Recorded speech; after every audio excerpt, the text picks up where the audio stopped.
torí pé masala baba nabi ya nabi ọ̀nà padà rí pé bí ọ̀rọ̀ tí Ibn Rajab sọ ni alayhi rahmatullah ó ní ọ̀rọ̀ baba nabi wà nùnà ya nabi wà nùnà kì í sọ̀rọ̀ tẹ́kẹ́ máa tẹ́ pẹpẹrẹ síta lẹ́yìn àfáàní kẹ́ ti máa yanjú rẹ̀ mutakhasisun lọ́dọ̀ al-mutakhasisun àwọn tí wọ́n awwal ulama ẹni kẹ́ máa tìtẹ̀ lára kì í kẹ́ gbé wá síwájú àwọn àwam ó ní nǹkan mi ni wọ́n bí sọ́pọ̀lọ́ wọn ìyẹn lẹ́yìn máa fi ṣàyọyọ lẹ́nu qawlan wahidan ní ti máa ń wí dáadáa àwọn àfáà kan pọ̀ ọ̀gọ̀rọ̀ àwọn àfáà tí wọ́n tóbi tí wọ́n kankan ọ̀pọ̀lọpọ̀ ń gbàdísì wọlé àwọn tí wọ́n kankan náà àfáà wọn gbàdísì wọlé àdísì gbé bàbá nàbí àdísì méjì ni méjèèjì Muslim ló gbà wá méjèèjì làwọn àfáà sì lọ́rọ̀ lórí ẹ̀ méjèèjì làwọn àfáà lọ́rọ̀ ní orí ẹ̀ alákọ̀ọ́kọ́ òun là Nabi sallallahu alaihi wasallam ó pé wọn sábà rẹ̀ ó ní inni ista'dhantu rabbi mo béèrè mo tọrọ lọ́dọ̀ Ọlọ́run kó fún mi yọ̀ǹda an azura qabra ummi kí n bẹ̀ sàárè ìyá mi wò fa adhina li ó sì yọ̀ǹda fún mi wasta'dhantuhu fi an astaghfira laha bá mo wá débẹ̀ mo wá bí léèrè mo tún béèrè lọ́wọ́ tí kí n tọrọ àforíjì fún falam ya'dhan li ó sì yọ̀ǹda fún mi àdìsí alákọ̀ọ́kọ́ ni bàbá kan rasúlù bàbá kan min hawla ó sì Ọlọ́run wá ń sunkún àwọn tó wà lápá tó pàṣẹ náà wá ń sunkún àdìsí ó sì sàbádà rẹ̀ ni àdìsí alákọ̀ọ́ tó mọ̀ káyì ń bẹnu àdìsí ẹnìkan tó ń pè ní Yazidu bin Kaysan Yazidu bin Kaysan ọ̀pọ̀lọpọ̀ àwọn àfà onídàrú wa ta'dil wọ́n ní kana saduq olódodo ènìyàn tí tó ń tọ́sùn mọ́ yòókù tí a máa ṣàṣìṣe púpọ̀ àwọn àfà ọ̀pọ̀lọpọ̀ àwọn àfà látòrí Imam Bukhari àtàwọn míì kẹrin wọ́n ní yuktabu anhu àmà kọ̀rọ̀ rẹ̀ àgbàdìsí lẹ́nu àkọọ́lẹ̀ ṣùgbọ́n la yuhtaju bihi ànímọ̀ lóbi ìdájọ́ ẹ̀sìn àwọn tí wọ́n rí tán ọ̀rọ̀ àdìsí wọn ìfẹ́ lọ bẹ̀ púpọ̀ rárá bó ṣe wọlé mọ́ torí pé àdìsí wọn gẹ́gẹ́ ní problem àdìsí méjèèjì alákọ̀ọ́kọ́ nù so bí àtàwọn ti pé nta problem gẹ́gẹ́ ni àtún wá ní dá padà sí àdìsí máa wà dá padà sínú alukurani ni ó jà mọ̀ pé tí bàbá nàbí àti ànàbí inú náà ni wọ́n wà ní àbínú àlìjẹ́nà àbí ọ̀rọ̀ àwọn méjèèjì biyadillah Ọlọ́run ló wà ọ̀dọ̀ alukurani ni a ṣe ní wọlé débi àdìsí máa rárá bó ṣe wọlé ìtumọ̀ rẹ̀ ni pé àdìsí kan wà tànàbí wọn ni Ọlọ́run sọ fún ànàbí ọ gbọ́dọ̀ tọrọ àforíjì fún ìyá rẹ̀ ànàbí wọn sunkún ìtumọ̀ rẹ̀ ni pé ọ̀rọ̀ ìdájọ́ Ọlọ́run ọ̀tá ànàbí lọ́rùn kan بسم الله كاير نص الحديث كجن يعني متن الحديث المقام مع أن من رواتي هذا الحديث إن بنوه إن طعم فعنا لا عنه أو نال منه أقصد ثم في نوع تكن بالك بديسي عفاك ولا لك بديسينا حديث لك يدور نصوص مسلم بقنا حديث بيجي يجوز البخاري ولا نزاع فيما بين العلماء لا نزاع بين العلماء أن أصح الكتاب أو الكتب بعد كتاب الله صحيح البخاري يليه في الفضل وفي الصحة والشرف صحيح مسلم أما صحيح المسلم دون صحيح البخاري في الصحة وفي القبول وفي التقديم وسيا بين لا نعرف صحيح البخاري لا كوكو صحيح البخاري سي لا نعرف سو بي كل ما في دفتيه صحيح gbogbo tó wà nínú صحيح ni kódà báwọn aláìmọ̀ kan bá ń gbé káàkiri pé ojú máa ń sọ dáadáa àfàdísì mẹ́rin péré wọ́n sì ní ó sahih tàfà Bukhari ọ̀nà lọ́tọ̀ sahih ní sahih Bukhari náà àmà sahih Muslim ò rí bẹ́ẹ̀ à ń kó kọ́dà kára díìsì nínú sahih Bukhari kọ́ takò alukurani torí pé àdíìsì méjèèjì takò alukurani ní sí sàlàyé fún yín sí káfíń kan sàlàyé kọ́kọ́ lónìí abáàlú 2 hours àdíìsì méjèèjì ó takò alukurani kí láti ṣẹlẹ̀ kejì ẹnìkan lọ bí bàbá nàbí kèfèrí bàbá rẹ̀ kú sí kèfèrí wà lọ bí bàbá nàbí pé wọ́n lọ bí ànábì pé bàbá àwọn olówó ẹ dákun ṣe tí bàbá rẹ̀ kú sí kèfèrí ṣe àwa yìí gan táyì ṣe sàhábà bàbá ànábì láyé fakot sẹmínà anu wà amanna bihi ọ̀tàbànà agbó àsìtẹ̀lé àsìntẹ̀lé àsìnígbàgbọ́ pẹ̀lú ẹ̀ pé sadiqul masduq ni wa anna kulla ma yakhruju min fihi wahyun min Allah subhanahu wa ta'ala gbogbo tí ànábì bá ti sọ jáde tá bá ti wọ́n pọ́tẹ́ntì ànábì sọ wáhayù ní ìsọ̀rọ̀ fẹ́nu arákùnrin wa lọ bá ànábì wa ní ìdánábì o mo bàbá wa ẹni tí bàbá rẹ̀ kún kèfèrí sọ bá làkà ìfẹ́ lọ bí bàbá rẹ̀ lọ bí ànábì ẹni náà sínú bàbá rẹ̀ sínú lápèjúwe nísìn wọn gbé bàbá kan ní ẹlẹ́bùrú ma ní kó tí kú o kọ́lọ́n jẹun sí Islam kò tó kú kí bàbá wọn wá kú lórí ibi tó wà kọ́mọ rẹ̀ wá jẹ́ mùsùlùmí kọ́ lọ́dọ̀ ṣe kùnrin gẹ́gẹ́ bí àfàgbà àfihàn ọlọ́wàrà kọ́ lọ́dọ̀ kún bàbá mi wá sọ bá làkà yìí alẹ́ sì má ta kàfíra sọ̀hábí ni ó bá làkà yìí ìgbà tí wọ́n ń lọ Ànábì wa ní bàbá rẹ̀ nínú náà lọ́wọ́ jàbàtà náà mọ̀ bí bàbá jàbàtà Ànábì wa nínú bàbá rẹ̀ wa Ànábì wa nínú ẹ̀ bàjẹ́ Ànábì wa pè padà mọ́tò wa náà dísẹ́ Ànábì wa pè padà pé wàá mi lọ. bàbá òun àti bàbá rẹ̀ àti bàbá òun Ànábì tí wọ́n ní kí Ànábì Muhammad sallallahu alayhi wa sallam ni wọ́n wá ká Ànábì olè fi ní kọ́mọ́bìnú ó fi tù lójú Ọlọ́run ló lẹ́sìn kí Ànábì ló lẹ́sìn Ànábì yìí mú nǹkan kan wá an aqlihi bal ma yuha ilayhi lọ́wọ́n sì ti yóò ti sàlàyé fún wa la yantiqu anil hawa Ànábì la yantiqu anil hawa. So hadisi náà ìtú wọn bẹnu hadisi ẹni táwọn afa sí fanfa lórí oní Hamadu bin Salama nínú àwọn olùgbàtàn gba hadisi wa àwọn afa sadisi wọn sá ẹni ọ̀pọ̀lọpọ̀ àwọn afa nínú ara wọn ẹ̀lẹ́sà tó kọ́ láwọn hadisi mi tẹ́ fi kọ̀ wá rẹ̀ àti ìtẹ́fẹ́ ká gbàgbọ́ ẹni láti tẹ́kúyà fún tẹ́kúyà kí lẹ́fẹ́ fún nínú hadisi eléyìí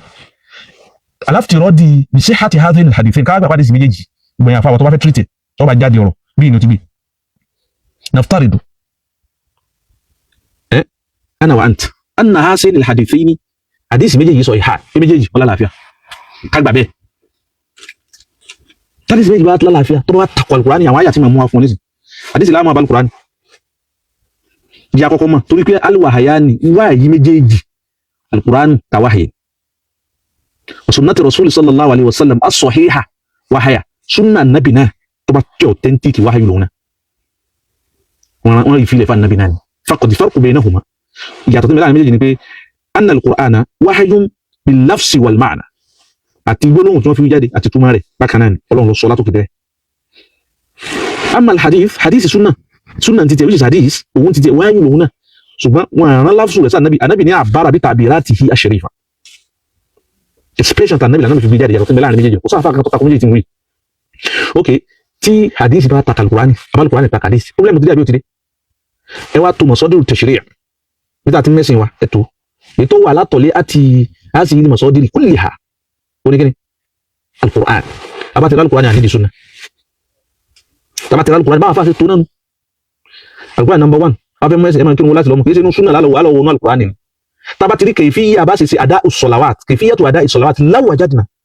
hadhihi al-kayfiyyat kullaha fil Qur'an tàbátà gbogbo náà al-Qur'an pé ẹ̀mọ̀ rúkú ẹ̀mọ̀ sí báyìí lan nahtaja ila sunnati rasulillah ní bùkátà sí súnà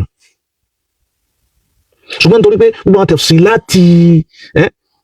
ìhun kò sí ń bẹ̀ ní tó bá ti wà náà Al-Qur'ani fún láàmù ní tí o bá sí ń bẹ̀ láwọn bọ́ọ̀lù ànábì ṣe bọ́ọ̀lù ànábì practice ẹ̀ so n ta lọ mọ̀nà sunna ṣùgbọ́n tá a bá ti wá rí nǹkan kan nínú Qur'an láàmù ńlá kọ́kọ́ tá a bá ti rí àníṣe àṣẹ níwò lánàá tafitu ila sunna àníṣe wo kí ni sunna ńlá torí pé Al-Qur'ani qat'iyyatu thubut ni qat'iyyatu thubut kò sí èméjì mẹ́ a lè máa ṣe èméjì sí sunna sọ yìí sí ọwọ́ kan Al-Qur'ani kan sọ yìí àlẹ́kàwọ́ dọ̀ yìí fúri kò sí ṣùgbọ́n súnà gbóhùn ti rí nù. náà ẹjá lọ náà Al-Qur'ani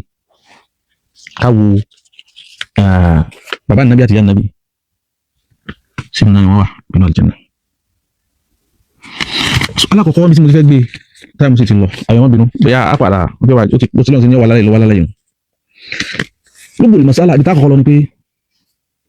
Ọlọ́run gbé àwọn kankan kalẹ̀ láwọn ètò láwọn píríncípù kan àwọn àdéhùn kan tó lòun ṣe Ọlọ́run sì sọ máyì àyà àti náà Qur'an ó sọ kan sọ́tò ó ní wa'ada Allah àdéhùn tó wọn Ọlọ́run bá sí la yukhlifu Allahu wa'da òun ní sípa òun ní yípa òun ní sáyì fòfíìlì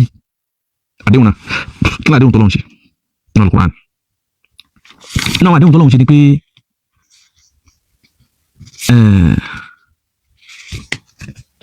wa ma kunna mu'adhibin Ọlọ́run láwọ̀ Ọlọ́run ma kunna mu'adhibin àní jẹ́ nìkankan níyà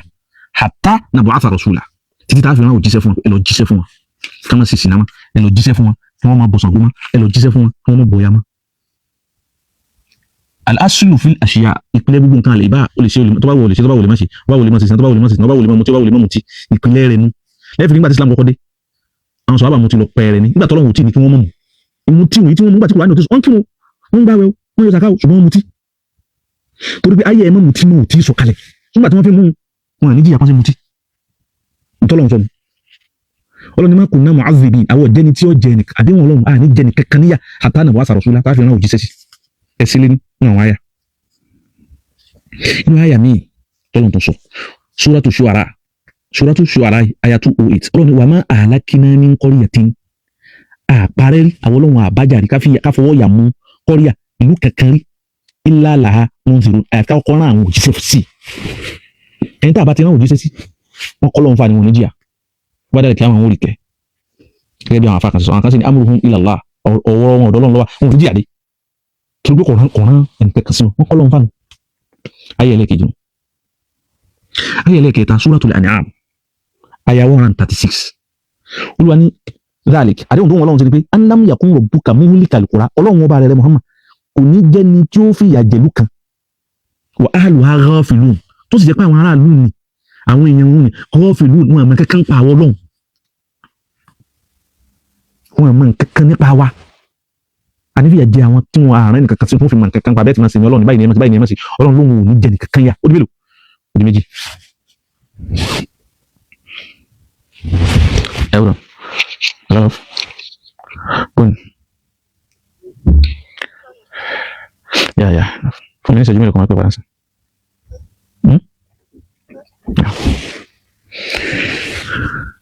ó di mélòó ó di méjì ẹ̀wọ̀n agbó ẹlẹ́kẹta Suratul Nisa aya 65 ọlọ́ni rusulan àwọn ará àwọn òjíṣẹ́ mubashirin tí wọ́n mọ̀ fáwọn èèyàn ní ròdùn ẹ̀ ṣe báyìí kẹ́lẹ́ wal janna wa mundhirin ará àwọn òjíṣẹ́ mundhirin tí wọ́n mọ̀ sí kìlọ̀ fáwọn èèyàn ẹ má mutí ẹ má ṣe jàmbá ẹ má pààyàn ẹ má jalè ẹ má ya banditi àwọn Ọlọ́run á sọ bẹ́ẹ̀ fún wa torí kí la fi máa ráwọn èèyàn àwọn fẹ́ràn àwọn òjíṣẹ́ sáwọn ẹ̀dá wa tá a dábàá ọlọ́run ní alla yakuna linnasi ala Allahi hujja kí wọ́n má lè rí àwíjàre kí wọ́n má lè jẹ̀jẹ̀rẹ̀ kí wọ́n má lè wí ní Ọlọ́run jọ́nà kí wọ́n má lè jèrè ọ̀rọ̀ lọ́dọ̀ lára Ọlọ́run jọ́nà ẹni tọ́lọ́run ọba ti ránṣẹ́ sí yóò wí ní Ọlọ́run bí ẹjọ́ Ọlọ́run ló bẹ Ọlọ́run ní alla yakuna linnasi hujja kí wọ́n má lè lẹ́rìí tí wọ́n fi wí ní wọn lọ ba'da rusul lẹ́yìn ìgbà tó ń bá ti wọ́n rán àwọn ànábì sí wọn lẹ́rìí mọ́ bá ṣùgbọ́n tó wọ́n bá rán ẹ̀rí sí wọn tó wọ́n rẹ́ nìkan kan sí wọn wọn ní ìyà tí wọ́n jẹ eléyìí kí n tó bí wọ́n tó pé kìnnì kan ọ̀tọ̀ dúdú ọ̀rọ̀ ń gbé fìrìn lálẹ́ lórí bàbá nàbí àti ànábì wa akọ́láwì kúránì ni ó sọ hadisi wọn kan ní problem ok tàbí sì bá jẹ́ problem lálọ́ Ọlọ́run ní yọ lẹ́sìn àmọ́ àti wùláwà àti òrò intanaza'tum fi shay'in tí nǹkan kan bá ń dá wàhálà lẹ̀ farudduhu ila Allah ìdápadà sí Al-Qur'an làwà lọ́wọ́ ìdáná làwà báyìí ayé àmẹ́tẹ̀ẹ̀ta ọkọ̀ dùbà lọ ṣùgbọ́n jádùn mẹ́tẹ̀ẹ̀ta olùwà ní ma kunna mu'adhdhibin òun Ọlọ́run àbáṣáájú ayé ilé ẹ̀kọ́ gba ayé Ọlọ́run tó ní wa'ada Allah àdéhùn tó ń bá sí la yukhlifu Allahu wa'da òun ní yapa rẹ̀ ok sọ́dọ̀ Ọlọ́run sọ àbẹ́tún Ọlọ́run parọ́ inú àwọn àdéhùn tọ́lọ́run wá sí ni pé ma kunna mu'adhdhibin àní jẹ́ nìkan kan níyà hatta nab'atha rasula láàfin rán òjíṣẹ́ sí wọn ọba máa bọ́gí ọba máa bọ́pẹ́ ọba máa bọ́yá ọba máa bómi ọba máa bọ̀gbẹ́ ọba máa bọ́ màlúù àní fìyà jẹ́ nìkan kan hatta nab'atha rasula láàfin rán òjíṣẹ́ sí ẹni tó bá ń bọ́yá bọ̀pẹ́ tí ò rí tọ́lọ́run ránṣẹ́ kankan sí kò ní jìyà tó pé ń sin nǹkan ní bil ghafla kátàbí al-Qur'ani pẹ̀lú pé kò mọ̀ kankan pa Ọlọ́run sọ alákọ̀ọ́nù ayé alákọ̀ọ́nù ayé ẹlẹ́kejì àti ìfún yín Suratu Shu'ara 208 Ọlọ́run láwọ̀ Ọlọ́run àní pàlú kan àní bẹ́ẹ̀ nìkan jà àfi ká kọ́ran kìlọ̀ fún ẹlẹ́kẹta Suratu Nisa ayé 165 pàtì ká ní ẹ̀kan tó ti bá wọn ní sí so ìbéèrè wa ni pé bàbá nàbí àti ìyá nàbí àtàwọn tán wà lásìkò wọn sọlọ wọn ránṣẹ́ sí wọn àbí wọn ránṣẹ́ sí wọn ẹjá wa wo ìbọ́lọ́ wọn ránṣẹ́ sí wọn àbí wọn ránṣẹ́ sí wọn ẹ̀tún agbó ayé Suratul Ma'idah aya 19 Ọlọ́run yá ahlal kitab ẹ̀yin ènìyàn ẹ̀yin tá a fún ní tírà qad ja'akum rasuluna òjíṣẹ́ wa ti dé wá bá yín báyìí ọmọ gbọ́ Quran 19 sorry Suratul Ma'idah verse 19 Ọlọ́run yá ahlal kitab ẹ̀yin tẹ́ ẹ jẹ́ Yahudi tẹ́ ẹ jẹ́ Kristẹni tọ́ni qad ja'akum rasuluna òjíṣẹ́ àwọn Ọlọ́run ti dé wá bá yín wọn Nabi Muhammad yubayyinu lakum àti rasuluna yubayyinu lakum tí wọ́n ń ṣàlàyé fún yín ala fatratin mina rusuli nígbà tí o ti sàn nábì pípẹ́ mọ́ nígbà tí yóò alu fatira ala fatratin nígbà tá a kó dúró díẹ̀ tí wọ́n yẹn pé ààrẹ nìkan kan òjíṣẹ́ tó wá ti lọ ẹ̀ tí ń sin tó wù yín táàsì níbi Ọlọ́run wa ní ẹwà tẹ́tí ẹwà ẹ̀sùn bí o qad ja'akum tí wá dé báyìí rasuluna àwọn òjíṣẹ́ wa yubayyinu lakum kọ́ máa ṣàlàyé ọ̀rọ̀ ẹ̀sìn fún yín wọ́n ti pa nǹkan kan lẹ́bàá yín bẹ̀rù yubayyinu lakum al-ahkama ad-diniyya wa shara'i'a al-ilahiyya so Ọlọ́run àti bí òjíṣẹ́ kan ti wá dé wá báyìí tí ó máa ṣàlàyé ọ̀rọ̀ ẹ̀sìn fún yín báyìí o ala fatratin mina rusul nígbà pípẹ́ tá àti inú òjíṣẹ́ kankan fi yín tẹ́lẹ̀ mọ́ kọ́ máa jẹ́ pé à ń takú tó bá dálẹ̀ kí á máa sọ fún wa pé ó ṣe lé ní ká wọná wọ́n já àná min bashiri ọ̀ràn òjíṣẹ́ kankan fún wa tí ó sọ ń ta sí táàfin láti janna wala nadhiri ó sì ní òjíṣẹ́ kankan fún wa tí ó sọ fún wa pé ẹ má sì ń gábàá ìkẹ́ má bàa wọná ọ̀ràn Ọlọ́run nílẹ̀ fún ara rẹ̀ Ọlọ́run kẹ́ má bàa lè wíbẹ̀ àti wà ní òjíṣẹ́ sí yín báyìí faqad ja'akum bashirun ẹni tí ó wà fún yín ní ròdùn tí ó ṣàlàyé ọ̀rọ̀ tẹ́ẹ̀fì ìtẹ́sì tẹ́ẹ̀fì láti janna ó ti dé báyìí wa nadhirun ẹni tí ó mọ̀ ṣàlàyé tẹ́ẹ̀fì ní wọná ó ti dé báyìí ẹ wá sùpà kún àwọn tàtàkàtà nù fatira nù àwọn àlù fatira fatira táwọn afa ti yọ fatira tó ń define fatira tẹ bá lọ wọ àwọn afa wa define rẹ̀ tó pọ̀ gan ṣùgbọ́n definition èyí tí mo fẹ́ mú ni òun ni ti afa wa Al-Alusi afa ní sunna ní tafsir wọn torí tó jẹ́ kí n mú nídìí ẹ̀gbọ́ wọ́n ní kí n jẹ́ alfatara wọ́n ní inda jami'il mufassiri tí mo fi mú inda jami'il mufassiri wọ́n ní wàhíyà ní tí ń jẹ́ alfatara àwọn oníjẹ́ inda jami'il mufassiri lọ́dọ̀ gbogbo àwọn afa tí wọ́n ṣe tafsir ẹgbẹ́ sọ pọ̀ tó aláàfo àwọn afa ni wọ́n ṣe tafsir Qur'an kí ni jẹ́ àwọn oníjẹ́ alfatara wọ́n ní tí ń jẹ́ fatara òun inqita'u ma bayna rasulayn ní tí distance ń bẹ láàrin òjíṣẹ́ méjì òjíṣẹ́ kan àti ìran òtún wá kú àti ìwà rẹ̀ lùmí òjíṣẹ́ méjì wá dé kátó láàrin òjíṣẹ́ tó kú àti òjíṣẹ́ tá a gbé dìde 10 years ní bẹ láàrin wọn àwọn tí wọ́n sẹ̀mí lásìkò àwọn náà ń pè ní alfatara so tí ń bẹ bayna wafati nabiyyin wa bayna irsali rasulin jadid àti gbígbé òjíṣẹ́ mi dìde so àwọn tí wọ́n wà láàrin wọn ń pè ní alfatara òun Ọlọ́run sọ pé kẹ́ máa sọ fún wa pé ògbójíṣẹ́ kankan dìde mọ́ ja'akum bashirun wa nadhir àti bẹ́ẹ̀ lómi dìde báyìí Ọlọ́run sì sọ̀dí tó ń fi gbé dìde torí kámẹ́lì máa sọ pé ọ̀ràn yẹn kankan sí wa tó wá rí bá àwọn abéèrè lọ gbogbo àwọn afa tó ń bàbá nàbí àti ànàbí wà nùnà kọ̀dí máa wà hátà gbogbo àwọn afa wa kìbáàr tí wọ́n ti kú alayhim rahmatullah ìyàtọ̀ tí ń bẹ láàrin àwa àtàwọn tí wọ́n ń pàpè mọ́ra súnà yìí òun ni pé àwọn la yafqahun wa la yatafakkarun àwọn ò ní ronú wọn ní táwọn afa jókòó lórí láwọn ọmọ sí náà ẹ̀yin ní agbó àwọn afa alára ti wá dìmọ̀ àgbà tiwọn ṣùgbọ́n náà ṣe wá ronú tiwa náà ká sì padà tábàrò dòdò Ọlọ́run jalè padà náà ẹ ti gbọ́ àyà máa bàbá nàbí àti ìyá nàbí wa ni àwa bí wọn ta ni àtàwọn tí wọ́n jọ sìgbésí ayé wọn lẹ́yìn gbà wọn ta lẹni tí Olúwa ọba àlekè ọlá rán sí wọn ẹlà nàbí Ibrahim àwa bí wọn nàbí Ibrahim sí lárúbá nàbí Ibrahim sí lárúbá hatta min ismihi Ibrahim sí lárúbá àjàmíyù ni gbogbo nílẹ̀ sí gbàbẹ́ ànàbí Ibrahim laysa arabiyyan tó dáyọ̀ sọ pé ẹni sin ànàfíyà kìíní kankan sí ànàbí Ibrahim lọ́lọ́run rán sáwọn ará Mákà ànàbí Ibrahim sí lárúbáwá ànàbí Ismail sí lárúbáwá ànàbí Ishaq sí lárúbáwá àti bàbá bá ti jẹ́ lárúbáwá àwọn méjì náà lè jẹ́ lárúbáwá ẹ̀lẹ́ wá proof mi rọ́ǹgì o àwọn ìsìn lárúbáwá sọ́lọ́ wọn ránṣẹ́ sáwọn ará Mákà tààlà ànàbí tọ́lọ́run gbogbo ànàbí tọ́lọ́run ti rán tipẹ́tipẹ́ bá ní Israẹli Ọlọ́run rán wọn sí àwọn Israẹli ni yá àwọn Musa yá àwọn Dáwúdù Sulaimana kulluhum Israiliyun Israiliyun ni wọn ànábì wo ló jẹ́ lárúbáwá tọ́lọ́run ránṣẹ́ sáwọn ará Mákà ẹ̀jáàmà ọkọ̀ ẹ̀ tó sì dọ́dọ̀ ará Mákà tó jíṣẹ́ fún kò sí ẹ̀rẹ́ wa ni àkọsílẹ̀ ní òsì inú Kùránì náà ni ó púrúfù rẹ̀ pé kò sí kìí ṣe mi ẹ̀já lọ́nu Kùránì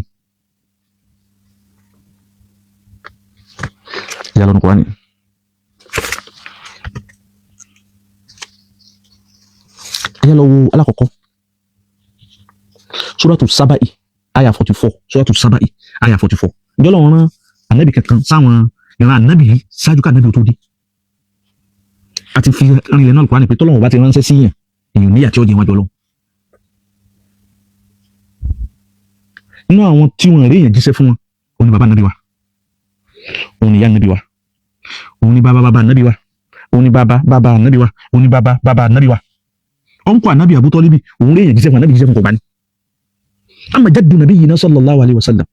huwa min ahli al-fatra akadha walidai nabi bẹ́ẹ̀ làwọn bàbá àti yàrá náà ṣé mi wá bẹ́ẹ̀ èmi kọ́ mo bẹ́ẹ̀ o Al-Qur'ani ni ẹ̀yà lọ Suratu Saba'i Olúwa ní wa ma ataynahum min kutubin ọ̀nà láwọn àwọn ará Mákà àwọn ọ̀nà rẹ̀ ma ataynahum min kutubin àfi tírà kankan ránṣẹ́ sí wọn tí ó sàlàyé ẹ̀sìn fún wọn yadrusuna àfi tírà kankan ránṣẹ́ sí wọn yadrusuna tí wọ́n máa kọ́ bí ó ti máa ṣẹ̀sìn bẹ́ẹ̀ tí yóò nìkan ni Ọlọ́run wa ma arsalna ilayhim ẹ máa wo Ọlọ́run àfi ránṣẹ́ sí wọn àfi ránṣẹ́ sáwọn kọ̀bùlákà síwájú rẹ̀ ànábì min nadhirin ẹnìkankan tí ó máa kìlọ̀ fún wọn ìwé àwọn èèyàn ọ̀dá sáńdì ayà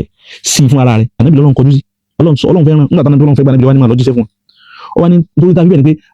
wa ma ataynahum min kutubin yadrusunaha Ọlọ́run fáwọn Bani Israila fún wọn ní Zabura ànábì Dáúdà Bani Israila ó fún àwọn Bani Israila tó fún wọn ní àtàwùrátù tànábì Ìsá Bani Israila náà ni ó fún wọn ní Injilu Ìsá àwọn tani àwọn Bani Israila náà ni àwọn ará Mákà tó jẹ́ àwọn lárúbáwá tó jẹ́ àwọn afá tó bí ànábì nǹkan Olúwa ní wa ma ataynahum min kutubin yadrusunaha àfáwọn tíra àfi tíra kankan ránṣẹ́ sí wọn wa ma arsalna ilayhim àti bí òjíṣẹ́ kan dìde sí wọn kọ̀bùlákà síwájú rẹ̀ min nadhirin àgbẹ́kìlọ̀kìlọ̀ kan wàlékún sàlámù tó wọ́n kájá máa dìjà mi ṣe wá dáadáa fún gbogbo Amẹ́ríkà ẹjá sọ̀rọ̀ inṣàlá ti máa ti parí ṣe gbọ́ inṣàlá ẹ sàlámù sí mi dákun so àti wọ́n fi rinlẹ̀ pé nínú àwọn àyà ti ta mú wa pé Ọlọ́run ní òun ò ní jẹ ní kankan níyà tó wọn ò bá ti ránṣẹ́ sí wọn sẹ̀ǹpá ìkọ́ lórí àwọn àyà tó sì ti mọ̀ kálẹ̀ kan wọ́n pọ̀ ju mẹ́ta tó mú wọn lọ torí àsìkò àti fìyàn rẹ̀ mọ̀ kí wọn kọ́ sínkì sínú làákàyè yẹn náà pé Olúwa ní òun Ọlọ́run òun ní yapa àdéhùn tó ń bá ṣe fẹ́rù kan àdéhùn tó lọ́wọ́ wá sí ni pé òun ò ní jẹ ní kankan níyà òun ò ní jẹ ní kankan níyà títí wọn fi rán òjíṣẹ́ sí wọn àdéhùn so Ọlọ́run wá sọ pé máa tẹ́yìn náà àwọn Ọlọ́run ò fi ránṣẹ́ àfihàn máa tẹ́yìn náà àfi sọwọ́ sáwọn ará Mẹ́kà àwọn Kùrẹ́ṣì àwọn ará tó ti jáde ní kùtù bí tíra kankan ẹ̀rí nákàrà Ọlọ́run tó fi dùn òun pé kìí ṣe é ṣe odidi tíra hátà wàràkà òun rẹ̀ kọ̀ lámùrù sílẹ̀ ha ilẹ̀ yìí àfi ránṣẹ́ sí wọn rí just a little àbí what is it called a page of paper àfi ránṣẹ́ sí wọn kí wá sí wọn wà má àrísálínà ilẹ̀ yìí àtúnwá gbé dìde kọlọ kó dòjìṣẹ́ fún ọ̀bùlákà síwájú ká tó gbé ànábì dìde ní nàìjíríà olùkìlọ̀ kankan alákọ̀ọ́kọ́ nù àyà ẹwàá máyà mi wà súrátù Yásìn kálukú ọ̀nà lọ́ọ́ kà látòrí náà àyà alákọ̀ọ́kọ́ dáyẹlẹ̀ kẹfà amẹ́jẹ́ sáré tù Olúwa ní Yásìn wal Qur'anil hakim ẹ̀mọ̀ ìwọ̀ Ọlọ́run fẹ́ sọ̀rọ̀ pàtàkì wà búra Ọlọ́run wal Qur'an mo búra pẹ̀lú al Qur'anil hakim al Qur'an tó kó ọgbọ́n sínú ìbúra pẹ̀lú ẹ̀ àbí al-hakim ìtawọ̀ Ọlọ́run hakama ayatihi kullaha tẹ́lú gbogbo àwọn ayá rẹ̀ àtọ̀dọ̀ àwọn Ọlọ́run ló ti wá tó sì dájú wátọ̀dọ̀ àwọn Ọlọ́run búra pẹ̀lú Kùránì náà wọ́n ní innaka dájúdájú ya Muhammad lamina al-mursalin àwọn Ọlọ́run láàrùn sẹ́yìn náà òjíṣẹ́ wa lọ́wọ́ tanzil al-aziz ar-rahim Kùránì yìí sì ni àwọn aláṣọ kalẹ̀ ẹ̀wọ̀n àgbọ̀ Ọlọ́run Kùránì á fún ẹ litunzira qauman bí táwọn lọ́ni Ọlọ́run aláṣọ Kùránì kalẹ̀ fún ẹ nítorí kíni láàmù tàlíl Ọlọ́run litunzira qauman kò lè máa jẹ́ ẹni tí ó mọ̀ sí kìlọ̀ ẹ má mutí ẹ má ṣẹbọ mọ́ qauman fún àwọn ìjọ kan which is àwọn ìjọ rẹ̀ àwọn ìjọ náà má unzira aba'uhum Ọlọ́run ní má ná fún má unzira aba'uhum àwọn Ọlọ́run àṣírù kìlọ̀ yìí fáwọn bàbá wọn ó wọ́n ní fahum ghafilun so wọ́n jẹ́ ní tá àrùn òjíṣẹ́ kankan sí. lítùn wọ́n yàrá yẹn máa ń ka Kùránì báyà máa ń ronú sí báyà máa ń ka Kùránì lásán Ọlọ́run búra pẹ̀lú Al-Qur'an ó wà ní òjíṣẹ́ Ọlọ́run yẹn àwa la sọ Al-Qur'an yìí kalẹ̀ fún ẹ èyí ti tàbí sọ kalẹ̀ fún ẹ litunzir Ọlọ́run nítorí kò lè máa ṣe kìlọ̀ kọ́ ọ máa ń fún àwọn ìjọ yìí àwọn ìjọ kan tó yẹ pé má unzira aba'uhum àwọn Ọlọ́run ọ̀ràn ẹni kankan tó máa kìlọ̀ fún wọn ṣáájú tó Ọlọ́run ọ̀ràn ẹni kankan sí bàbá nàbí àti ìyá nàbí àti gbogbo àwọn tó wà ní àtàjà alùfátìrà àwọn náà làwọn tí wọ́n ń bẹ bẹ́ẹ̀nà àwọn tí wọ́n sẹ̀mí bẹ́ẹ̀nà Sayyidina Isa Israelite ni sọlá àkọ́kọ́ ni pé ń bẹ́ẹ̀ náà Al-Qur'ani pé ànábì nìkan lọ́lọ́run láti gbogbo ayé yíyá yóò náà sùn gbogbo àwọn èèyàn Ọlọ́run ewu ẹ̀yìn yẹn ànábì pé wọ́n pè wọ́n náà àwọn ọmọdé tí ó ti dé àwọn bàbá mi tí wọ́n ti tọ́gbọ́n ìjọ ọ̀gbọ́ yíyá yóò náà sùn inni rasulullahi ilaykum jami'an iye ọ̀kan tọ́lọ́run tí ló rán ànábì Musa ti gbogbo ayé náà Al-Qur'ani mọ́jáde sí kullu nabiyyin yursalu ila qawmihi Ọlọ́run rán àwọn ànábì kọ̀ọ̀kan sáwọn ọjọ́ wọn Isa ila qawmi Musa ila qawmi Sulaiman ila qawmi Dawuda ila qawmi Ibrahim ila qawmi Lutu ila qawmi gbogbo wọn hatta nabi Yusha alladhi khallafa nabiyullahi نبي الله موسى كل يرسل إلى قومه أما أنت يا رسول الله إنا أرسل وني كذلك رحمة للعالمين أما آيات وليس سنوات القرآن تقول جامع في النبي بوبايل وانس so tẹ́bání Isa àbí pé Isa ní ìsìn Israelite ni èdè olófi jísà wà lárúbáwá Ọlọ́run ọ̀sẹ̀ ìrántí wọn Ànábì Ibrahim kìí sí lárúbáwá ọmọ Iraq ni wọ́n lédè tí wọ́n sọ kìí sí lárúbáwá bó ṣe wọlé mọ́ anko Ànábì Isa àti Ànábì Muhammad náà súnmọ́ra wọn sí tumia sana 600 years ní ń bẹ láàrin gbé sókè tọ́lọ́run gbé Ànábì Isa lọ sókè àti dídí Ànábì tọ́lọ́run gbé dé lójíṣẹ́ 600 years níbẹ̀ láàrin wọn. Ànábì fúnra ẹ̀ lọ́fẹ̀ẹ́ náà rẹ̀ wíwò náà àwọn àdìsí tó fẹsẹ̀ nílẹ̀ tí ń bẹnu Sahih Bukhari àdìsí 3948 Sahih Bukhari Salman al-Farisi ló gbà wá ó lànà bí ní fatratu bayna Isa wa Muhammad situmi asana tí ń bẹ láàrin Isa àti oníṣẹ́ Ọlọ́run situmi asana kò sí sáà nàbì kankan láàrin àwọn méjèèjì Ọlọ́run sì rán Isa táwọn torí kò ní bẹ́ẹ̀ yà sọ pé tẹ́ àfò lọ pé Musa wáyé Isa wáyé Dáúdà gbogbo wọn wáyé lẹ́yìn Ànábì Ibrahim ni Ànábì Ibrahim ti lọ tipẹ́tipẹ́ ara àwọn àrọ́mọdọ́mọ Ànábì Ibrahim làwọn Ànábì Musa Ànábì Isa Ànábì Dáúdà Ànábì Sulaiman àti gbogbo àwọn al-anbiyahu tí ń bẹ̀bẹ̀ náà awulahil anbiya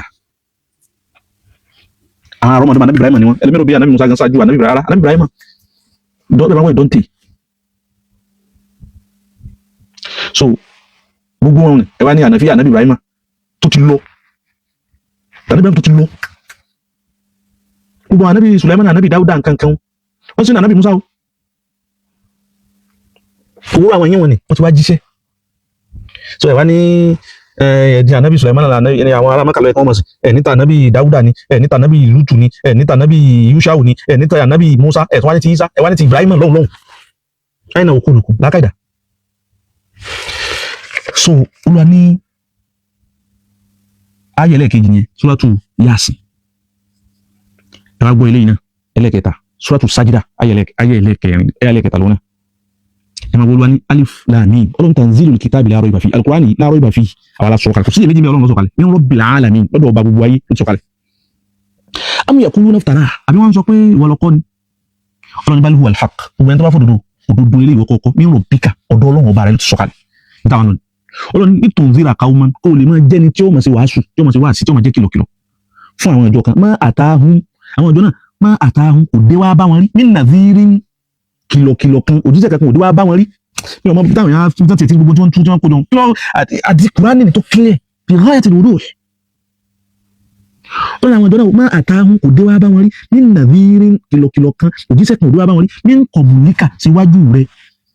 àwọn ọlọ́run fi gbé wọn náà dìde sí wọn kó má jẹ́ pé àwọn náà padà wá ní àwíjàre àwọn tó wà láàrin tá àgbẹ̀ àti gbọ́ tiwọn ṣùgbọ́n àwọn tó kù ní ọlọ́run la'allahum yahtadun bóyá kí wọ́n lè nítorí tá a fi bẹ́ẹ̀ la'allahum yahtadun kí wọ́n lè mọ̀nà orí ojú ọ̀nà àná ni wọ́n wà kí wọ́n bọ̀ nǹkan tí ò sí lẹ́yìn ọ̀rọ̀ ṣùgbọ́n ọlọ́run ò ní jẹ wọ́n yà tí tó wọ́n fi rán òjíṣẹ́ sí wọn ọlọ́run sì fi rìn náà àwọn àyàtì al-wadihat táǹkà yìí pé anna Allah subhanahu wa ta'ala lam yursil ila haula'i qabla nabiyyina sallallahu alaihi wasallam rasulan aw rusulan lam yursil ilayhim rasulan qat وهذا هو ما يثبته القرآن أنهم من الغافلين والغفلة هنا غفلة ni ayin tolorun tún ní pé min al-ghafilin àwọn tó yẹ pé wọ́n ṣe tó wọ́n afún láyé bẹ́ẹ̀ afún láyà balẹ̀ bẹ́ẹ̀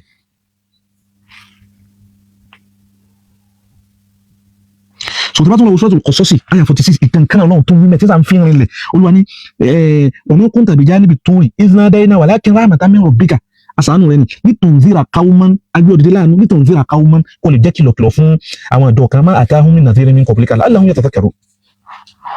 so kò lè jẹ́ ní tí ó máa kìlọ̀ fún àwọn yẹn so tí ó yẹ ni pé kí ni kọ́kọ́ mú yẹn wá máa tẹ́bù bàbá nàbí àti ìyá nàbí hatta law kanu bil fi'li kuffara kásẹ̀ wàá gbà pé kẹfẹ́ gẹ̀ ni wọ́n kí ẹ̀dọ̀ wọn ti ẹ̀ tí wọ́n ń sọ pẹ̀lú ẹnu ọ̀dọ̀ ẹni tó fẹ́lẹ́ bá nàbí wà nínú ń sọ fà lọ́wọ́ subhanallah ẹ̀yin fún ara yín àyàntùn náà ẹ ti lọ náà ẹ ti lọ bí náà ẹ ti bọ̀ ní kẹfì mamada haninihim aw haninihim báyìí wọ́n ṣe tónú náà nítorí pé ẹ gbé ara lé hadisi tó jẹ́ pé ìlú ulama yìí fi alayhi kalam mazalu منذ تلك الأزمنة حتى يوم الناس هذا يختلفون في هذا الحديث يعني في صحته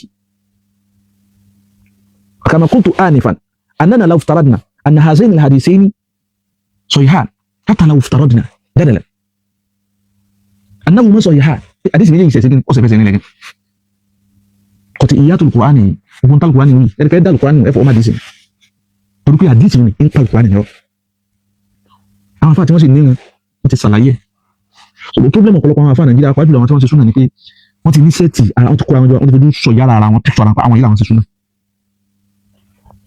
so kò sí excuse báwọn yẹn ẹni tó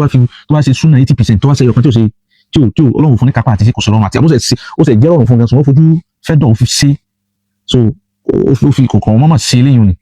ẹni tó ti ṣe bí 85 àbúṣe 95% dáàtò ní pé 5% tí ò ṣe kòrìdúnà wà wúláhì ní sunnati rasulillah kòrìdúnà wọn ní àlè súnà nínú ètò súnà wọn fún wa níbẹ̀ yẹn bí asma in shaytaniya àwọn kò dédé èyí ò làwọn yẹn wá pè lẹ́sìn ẹni máa ń ṣerú àwọn jàgídíjàgan ẹ̀sìn Ọlọ́run foríjì mi tí máa ń pẹ̀lú àwọn pèpè yìí gbogbo àwọn tó takò ń tẹ́ bá ń lẹ̀ wọn làwọn yẹn máa rọ́ tẹ̀lé wọn náà wọn náà ń ṣe súnà súnà ẹni sọ ẹni máa ń ṣe súnà ó yẹ kó lè jẹ́ rahiman ó yẹ kó lè jẹ́ hanuna ó yẹ kó lè jẹ́ latifan ó yẹ kó jẹ́ ọ̀rọ̀ rẹ̀ ó lẹ̀ hatta Fir'auna àwọn mẹ́bí Ọlọ́run méjì lọ́lọ́run gbé dìde fún wọn àwọn eléyìí kọ́ ìdà kan bẹ tí wọ́n ti kọ́ àdà asa kọ́ àdú kọ́ ìdà tán batila sayyi'a kọ́ ìdà tán àdáàmà gbogbo nǹkan yìí kọ́ ìdá ìpínlẹ̀ tí ọba ti ṣe súnà lákàrà wọn àlè wẹ́n bá ti máa ń gbogbo lákọ̀ máa àgbàlagbà lérí tó gbé wọn ṣe súnà tó ń dákọ̀ wọn tó gbogbo bá ti dáhùn tó ń dákọ̀ wọn lákọ̀ máa àwọn kọ́là ó sọdún kan wọn fi jù ọ lọ tọ́lọ́run sì ní kí wọ́n máa rí nǹkan táwọn ò rí tó bá ṣe pè wọ́n ó pè wọ́n pẹ̀lú ẹ̀lẹ́ ni ẹ wá wọn nábì Ọlọ́run Musa àti Isa alayhi salam ẹ lọ́dọ̀ fìdí àwọn faqula lahu ẹ bá déwájú rẹ̀ wọ́n àti tẹ́sí fún qawlan layyina ọ̀rọ̀ tó wí tí gbọ́ ni o tí wọ́n fẹ́ gbọ́ ni o ọlọ́ni ẹ máa lọ ila Fir'auna àwọn ọlọ́run ara yín sẹ́ ila Fir'auna ẹ má jẹ́ rọ́bà yín èmi náà àsìnáwó wà ara yín máa tẹ́tí gbọ́ wà ara mùsùlùmí pẹ̀lú yín ṣùgbọ́n ẹ bá débẹ̀ qula lahu qawlan layyina ọ̀rọ̀ tútù ni ẹ bá sọ ọ̀rọ̀ tútù dàtẹ́ báwọn yẹn sọ la'allahu yadhakkaru aw yakhsha ẹ lọ wo hiwarat alhiwaru bayna sayyidina Musa alayhi salatu wa salam bayna dhalika al-la'in Fir'auna ẹ lọ wo hiwaru conversation wa nabi Musa alayhi salatu wa salam ntọ́lọ́n sọ fún nabi Musa ní pé máa tọ́ sí lé qawlun layyinun qawlun latifun qawlun jadhab gbọ́dọ̀ tí ó wọ́n bàbá àtàná sí sílẹ̀ lẹ́yìn pẹ̀lú ẹ̀ náà fi jèrè ọkàn àwọn ẹlẹ́bọ wọ́n jí ọkàn àwọn kìrìsìtẹ́nì wá sí ti wajjahun ila ikhwanikum al-muslimin wá sí àwọn tẹ́yìn sí wá sí fún tó wáyé pé wá sílẹ̀ bá ṣe ẹ̀sìn kò bá ṣe dá tó ń pè wọ́n ti lọ pẹ̀lú ideology àbí pẹ̀lú ideology àwọn kan kọ́dà kọjá pé ideology náà lọ sahih kọ́dà kọjá pé ideology yẹn lọ sahih tí wọ́n sì kán àwọn àwọn akínú Islam tí àwọn fi tí wọ́n ba Islam jẹ́ sọ́n ṣe ni mo ní tí àfáà bùgá ní tọ́lẹ̀ kan pé àwọn wọ́n sì ń parọ́ irọ́ ni Allah pé àwọn Ikhwan Muslimin nílùú tí wáyé wọ́n pèpè sí ẹbọ ṣé ṣe kò fi láìsí àfihàn pèpè sí ẹbọ bá bùgá ní jẹ́mà ṣé bàbá Isa Akindele ní àfihàn Allah wọ́n pèpè sí ẹbọ ṣé àfáà wa mufti ilẹ̀ Yorùbá ní Sheikh Dawud Amalasa àti gbogbo àwọn jàmọ̀ yàtì tí wọ́n pèpè sójú ọ̀nà tọ́lọ́run tó yẹ pé àfáà wọn láàmì à fíìmù jìtá máa yìí ní Nàìjíríà ní ipa wọn pọ̀ pàtí lẹ́yìn kó ẹ lọ wo àwọn jamiat káàkiri àwọn jamiat al-alamiyya al-islamiyya wà gẹ́yà ẹ lọ wo wọn láwọn káàkiri ẹni wọn fẹ́ràn òṣèlú wọn ṣe kíníkà kí ló kàn án pẹ̀lú ọ̀rọ̀ òṣèlú sóṣèlú kí ẹ máa sòṣèlú wọn jọ ìjáde kó nù Islam ẹ sọ fún nípa Ànábì sọ pé sallallahu alaihi wasallam pé bí ẹ bá jáde àdìsí lọ́fẹ̀ẹ́ nílẹ̀ ni o tó fẹsẹ̀ nílẹ̀ ní wọn bá ní tìrìtì tí a bá jáde lórí pé téèyàn ẹ̀hónú wọn peaceful protest téèyàn ṣe gbogbo ẹ̀jẹ̀ kó mẹ́sì ẹ sọ tí àwọn àwùlá yìí aljamaa tí wọ́n fi wọ́n ń yastahiqu láti yashata'im tẹ́ẹ̀fì ń dáwọ́ Islam látijọ́ yìí fẹ́ràn Ọlọ́run wọn lọ pàdé Ọlọ́run ṣé ìbéèrè ní kí sí nítorí Ọlọ́run lẹ́sìn sàwọn ìwọ̀nyí àbí torí pé iná fẹ́ ló kọ ẹfẹ́ nípa láwùjọ padà lẹ́ ìbájọ́ ní ẹjájọ́ ní padà. So in summary kò lásán tó lè kọ́lé Ọlọ́run tí ó tọ́lọ́ ni mo ṣe retreat lé ní báyìí ti yọ okùn ara mi mo ti ń gbó láti Ọlọ́run tí ó ti pa mí ọlọ́mọ ti pa mí nìsín gbogbo okùn lè dé tọ́lọ́run fi mọ̀ mí lórí mọ́ṣálà yìí mo ti rí bókùn lọ́rùn ni. anna walidi nabi sallallahu alayhi wa sallam àwọn òbí ànábì méjèèjì min ahli al-fatra nínú àwọn tọ́lọ́run ránṣẹ́ sí ni wọ́n wà. وقد قال سبحانه وتعالى في حقهم أنه لا يؤذب أحدا ومن جنك كنية حتى يبعث إليه رسولا tó fi gbé òjíṣẹ́ dìde sí àwọn bàbá nàbí àti ìyá nàbí wọ́n wà náà tọ́lọ́run gbójúṣẹ́ kankan dìde sí alukurani fún ara rẹ̀ ló sì là á mọ́lẹ̀ pẹ̀lú àwọn àyà àti tó lé ní mẹ́wàá díẹ̀ mọ́ wá fún inú ẹ̀ ṣùgbọ́n àríyàn kẹ́kẹ́ náà àwọn afá kí wọ́n wá sọ káwọn èèyàn wá jáde sí pé ọ̀rọ̀ yóò rí bẹ́ẹ̀ kí gbogbo àwọn èèyàn wá jáde kẹ máa kó bọ̀ wọ́n lọ́tún ẹ máa kó wọn wá ní àdìsí kan báyìí ní tírìtì àdìsí kan kùránì ní kò wá tírìtì alukurani ó lóun ò gbé òjíṣẹ́ kankan dìde sí àwọn ará Mẹ́kà bí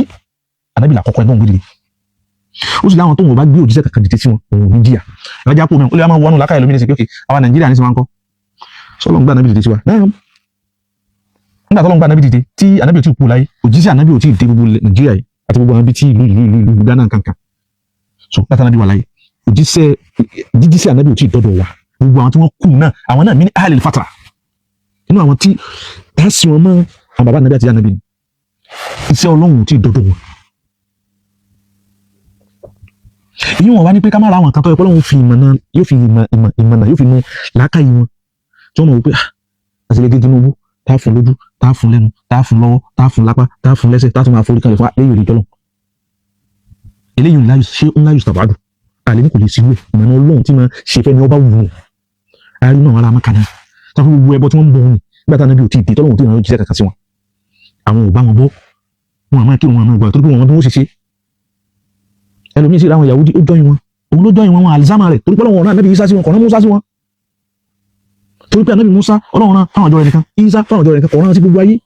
àwọn Lárúbáwá sì sínú àwọn Ísírẹ́lì èdè wọn yàtọ̀ èdè wọn papọ̀ ìlú wọn papọ̀ ìrí wọn gan papọ̀ يختلفون في كل شيء شكلا وصورة وبيئة gbogbo nǹkan pátá kọ́ fàtàn ń fi yàtọ̀ sí ara wọn so balẹ̀ kí wọ́n láfi fadlihi wa mannihi wa karamihi wa ihsanihi abẹ́ ọ̀dàkùn ètò àwílé ni mr bá rí wí tó ṣe déédéé mẹ́ pàmínà Allah subhanahu wa ta'ala àfáwà ìrùbú kọ́ bá fi kẹ́ wọn kọ́ bá fi kẹ́ wọn kọ́ mọ̀ jẹ́ tiwa náà ti yá nísìn ìgbà tiwa náà bá ti yá ọmọ kọ̀ parí ẹ̀sìn Islam àwọn ọlọ́mọdé ó ti yá lọ́dàkùn méjì ó ti yá lákùn kálí rí Ọlọ́run bá sí náà tó fi wá kálí rí Ọlọ́run bá sí ní tí ń bá alẹ́ rẹ̀ ni pé àti ìrì ìsìn bó ti fẹ́ ká sínú ohun àti ìrì ìsìn bẹ́ẹ̀ wà lọ́wọ́ wọ́n bá ní àmọ́ bọ̀ ní wàhálà dé tí ń bá mi lẹ́rù fáfánu ó ní kí èmi kọ́ mọ̀ bọ̀ wàhálà dé kí ni fi jíṣẹ́ fọ́lọ́run kí ni fi jíṣẹ́ ádìrì ẹ̀yìn mọ́ tí mo ti tọ́jú kalẹ̀ ní hasanati tí ń fi pàdé Ọlọ́run ẹ̀yìn mọ́ so àfikún ọlọ́mọdé ó ti yà kó jáde dáadáa sí tí mo wá ó fi dùn láti lè pàdé ẹ̀ ní ẹ̀bá kú lọ́dọ̀ báyìí wàhálà ni ọ̀rọ̀ rí wo láti rí sọ nísìn iṣẹ́ rí wo láti rí ṣe èyàn mélòó láti ràn lọ́wọ́ ẹ̀sìn mélòó láti dá sí èyàn mélòó láti fi mọ̀nà so kọ́lọ́ndà kọ́ mọ́jọ́ ti yà afá tọ́lọ́ndà ní kí wọ́n yá náà kọ́lọ́ndà kọ́ bá foríjì wọn ó mójú kú fún wọn àṣìṣe àwọn ẹ̀ṣẹ̀ ńlá tí ìwé mọ́sẹ̀ gẹ́gẹ́ bí ọ̀dọ́ tó bá wọlé sọ̀dára minhu as'alu subhanahu wa ta'ala an ya'fuwa anhu wọn kọ́ bá mójú kú fún wọn wà ní tọ̀ híra wà ní kíyì min adh-dhunub wọn kò bá fọ àfáà mọ́ lọ́dà kò bá fọ mọ́ ẹ̀sìn sí dídé dídé ọ̀pọ̀ lọ́tọ̀ àwọn àfáà ẹ̀sìn sí dídé jágbàjágbá tí máa múlùú mọ́lẹ́sìn bí gan torí tọ́lọ́ lẹ́fẹ̀ẹ́ sí bí gan tó kó torí tọ́lọ́ torí kẹ́mọ̀ kíkà wọlé yìí ń dàn kẹrù sí báyìí nísìn tó jẹ́ pé ọ̀tọ̀ ní bó ṣe kẹ́yìn náà sọ àmọ́ arọ́ tààyàn èsì every year every day every time àwọn dá wa lẹ́sìn lẹ̀ lọ́nà bá forí jàmbá wá sí látàrí gbà níbi lẹ́yìn tá a ṣe ìpẹ́ntọ́ mọ́ náà lọ́dà kò bá kó fáfá náà wọn bá fi jíṣẹ́ fún mọ́dọ̀ wọn náà ládàá rẹ̀ láyàtà lálkìyàmá àti gbogbo ẹni tẹ́ gbóná lọ́nkọ́ ṣe bẹ́ẹ̀ lọ́nkọ́ bàbẹ́ la hawla wala quwwata illa billah. Assalamu alaikum wa rahmatullahi ta'ala wa barakatuh.